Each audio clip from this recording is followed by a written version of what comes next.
Yêu lo tiền nó chỉ mua vinh giàu,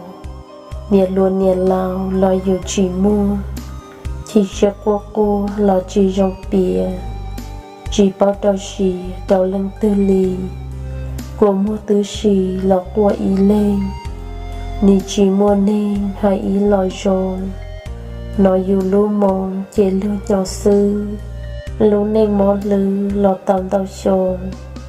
Lo chỉ tao kiến rồi khi tao lên tư thì mình phong dư nhưng mua trống trống lo ni do mong chỉ còn nhẹ du nhưng mua cảnh tư hay lù chơi cho thầu dù thật cho nhưng cho bán lù anh tu chén du thiết trong chén gì mua rừng tê vì tin dòng đua cho lo ni chỉ cho cùng ít láng rì chế lôi dân trì sơ sân cho dù chỉ mua nâng nụ nâng trà đá lao cho chế bế chào ý sống tu duyên lo dù ý lên nì nhón trong trò chỉ mua theo trò thảo dù tại trôn dê bế chào là ở trong mong nên cho mua theo xin trì mua theo xin khỉ nhiệt lâu nhiệt lùa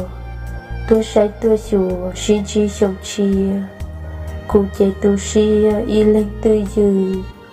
chỉ mua tổ trừ dù lúa tầng trà để do dù nâng trà tôi sai tôi chùa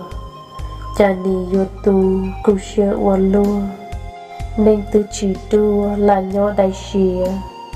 lo chỉ trong bìa đào lên tư bao vì lúa chuột nhỏ thế chén gì trào dù ni chỉ tao lúc chạy chùa rồ cho bé cháu lò chỉ mua nên tu xe ua lua chỉ mua sinh rề dù nó trên chê cho chim bao trà lo dù tao u chỉ bia chỉ tha vì dù chỉ mua tu dù thơ ba lúc xe xa lò mua bò chìa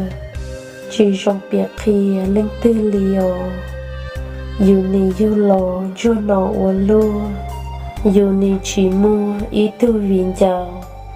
chỉ lo mua phao chỉ trong đuốc làng đu ni dù làng tu xe cha liều